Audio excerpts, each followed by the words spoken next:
Perkembangan situasi terkini Iran dan Israel masih menjadi perhatian dunia, tak terkecuali Indonesia.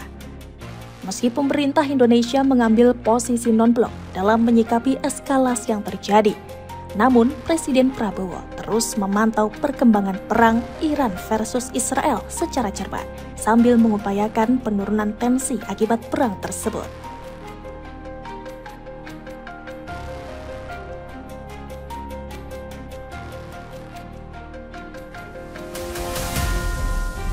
Demi menjaga keselamatan warga negara Indonesia di Iran dan Israel, sekaligus sebagai negara yang tidak berpihak manapun, pemerintah di bawah kepemimpinan Presiden Prabowo bakal mengedepankan upaya menghadirkan perdamaian ketimbang membuat perang berlarut-larut yang menyebabkan jatuhnya korban.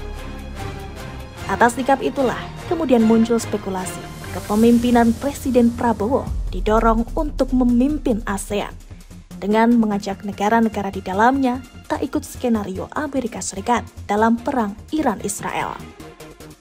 Pemerintah Indonesia yang dipimpin Presiden Prabowo telah tegas bersikap netral terkait eskalasi perang yang terjadi di Timur Tengah.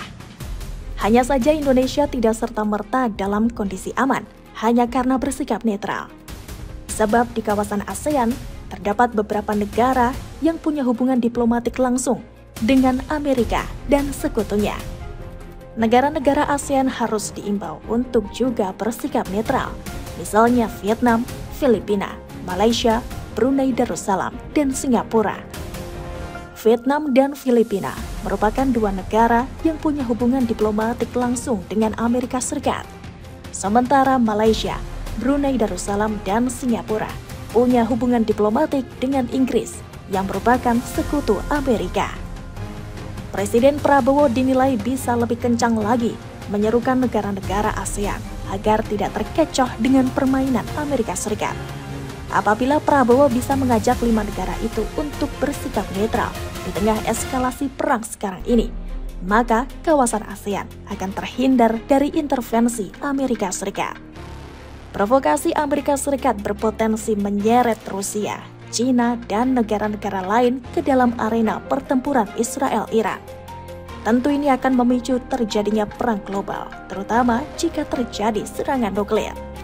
Eskalasi konflik Israel versus Iran yang memanas sejak Jumat 13 Juni 2025 hingga keterlibatan Amerika Serikat yang menyerang 3 fasilitas nuklir Iran di Fordo, Natanz, dan Isfahan pada Minggu 22 Juni 2025 memicu kekhawatiran soal pecahnya Perang Dunia III. Hanya beberapa waktu sebelum ketiga konflik yang melibatkan Israel, Iran, dan Amerika Serikat, Presiden Prabowo ternyata sudah beberapa kali menyinggung kondisi geopolitik dunia yang semakin tegang. Presiden Prabowo sudah membahas soal kemungkinan Perang Dunia III sejak dirinya masih menjabat sebagai Menteri Pertahanan RI di era pemerintahan mantan Presiden Joko Widodo. Hal itu disampaikannya setelah semua fraksi Komisi 1 DPR RI menyetujui pengambilan keputusan tingkat 1 rancangan undang-undang tentang kerjasama pertahanan Indonesia dengan 5 negara. Ia menyebutkan saat ini situasi geopolitik semakin panas dan sangat mungkin perang dunia kembali terjadi, yang sebenarnya adalah suatu ketegangan yang sangat-sangat runcing di belahan dunia yang masih jauh tapi sangat berpengaruh ke seluruh dunia. Bahkan dirinya menyebut, para pakar pertahanan dan strategi dunia mengatakan bahwa dunia sekarang berada dalam kondisi yang sangat mendekati kemungkinan pecahnya Perang Dunia Ketiga. Menurutnya, jika Perang Dunia Ketiga terjadi, peperangan bakal diwarnai dengan penggunaan senjata nuklir. Situasi itu pasti akan berdampak pada negara-negara yang tidak mengikuti perang, termasuk Indonesia. Pada Rabu 4 Desember tahun lalu, Presiden Prabowo juga membahas kondisi geopolitik yang terus memanas di sejumlah belahan dunia, terutama di Eropa. Hal ini dia sampaikan saat memberikan sambutan pada sidang Tanwir dan Milad ke-112 Muhammadiyah di Universitas Muhammadiyah Kupang, Kota Kupang, Nusa Tenggara Timur. Kemungkinan adanya perang nuklir tersebut muncul karena negara-negara barat telah mengizinkan penggunaan peluru-peluru jarak jauh dalam menyerang Rusia. Hal itu kemudian dibalas oleh Rusia yang mengizinkan penggunaan senjata mutakhir untuk membalas serangan tersebut. Belum lagi konflik yang terjadi di kawasan Timur Tengah, kemudian Taiwan dan Korea. Bahkan Korea Selatan sempat mengumumkan kondisi darurat militer. Selanjutnya, potensi Perang Dunia III menjadi salah satu hal yang disinggung Presiden Prabowo saat pertemuan dengan 7 pemimpin redaksi media nasional di Hambalang, Bogor, Jawa Barat pada Minggu 4 April 2025 lalu. Menurutnya, perang tersebut akan pecah dari negara-negara besar. Presiden Prabowo yakin Perang Dunia III bisa terpicu karena adanya situasi global yang tidak menentu dan ketatnya persaingan hegemoni dunia. Prabowo menyebut adanya keinginan Amerika Serikat melakukan serangan terhadap Iran, dan ini memancing amarah Rusia. Potensi konflik negara-negara tersebut bisa berbuntut pada serangan nuklir.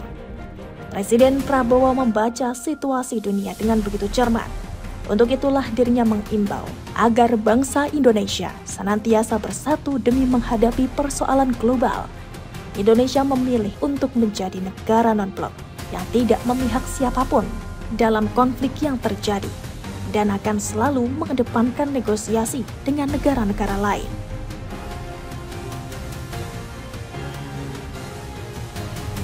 Di tengah situasi global yang penuh ketidakpastian, ya, perang, persaingan hegemoni yang sangat berbahaya, yang bisa memicu Perang Dunia Ketiga. Ini tidak main-main, benar-benar. Saya pelajari tiap malam, saya lihat, this is very dangerous time. Very dangerous time. Amerika siap mau nyerang Iran, Rusia mengatakan jangan nyerang Iran. Kalau nyerang Iran, berhadapan dengan saya, Rusia. What does it mean? Masalah Iran nanti Perang Dunia Ketiga. Dan kita sudah non-blok, kita sudah benar, tapi kalau terjadi perang nuklir, kita non-blok aja kita akan kena. Mungkin yang negara-negara punya nuklir, ya, dia matinya lebih cepat. Kita mungkin mati juga, tapi lama kita matinya, ya kan? Benar nggak? Betul. Jadi it's dangerous time. We are living, kita hidup dalam, nah kita harus hati-hati. Dan untuk itulah saya selalu mengajak, mari kita rukun, mari kita mengatasi persoalan bersama. Gitu. Ya tentunya pengaruh Rusia lebih besar ya di kawasan itu, khususnya dengan pemerintah Iran. Jadi saya kira peran dari pemerintah Rusia akan sangat besar. Ya semua akan berusaha untuk deeskalasi. Semua kan kita ingin semua turunkan suhu, kita ingin cari penyelesaian yang damai untuk semua pihak. Jangan kita anggap damai itu adalah biasa. Jangan kita anggap kita tidak menghadapi ancaman. Kenapa kita harus waspada? Karena kita kaya. One of the big mistakes of many countries in Southeast Asia is that we tend to always follow the biggest and the most powerful power in the world.